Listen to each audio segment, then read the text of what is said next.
Iran का एक बादशाह सर्दियों की शाम जब अपने महल में दाखिल हो रहा था तो एक बूढ़े दरबान को देखा जो महल के सदर दरवाजे पर पुरानी और बारीक वर्दी में पहरा दे रहा था।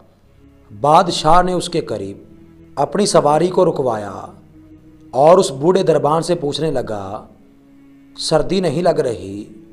दरबान ने जवाब दिया, बहुत लगती है हुजूर, मगर क्या करूं, गरम वर्दी नहीं है मेरे पास, इसलिए बर्दाश्त करना पड़ता है।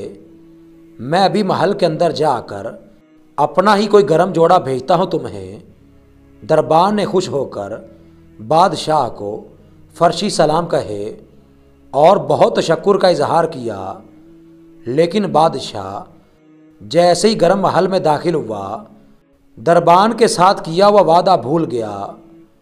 सुबह दरवाजे पर उस बूढ़े दरबान की अकड़ी हुई लाश मिली और करीबी मट्टी पर उसकी यखबस्ता उंगलियों से लिखी गई ये तहरीर भी, बादशाह सलामत, मैं कई सालों से सर्दी में इसी नाजुक वर्दी में दरबानी कर रहा था, मगर कल रात आपके गर्म लिबास के वादे ने मेरी जान निकाल दी।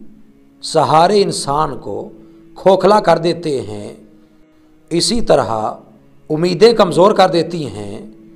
अपनी ताकत के बलबूते जीना शुरू कीजिए। खुदारा सहारों की बैसाखियाँ फेंक कर अपनी ताकत आजमाएं।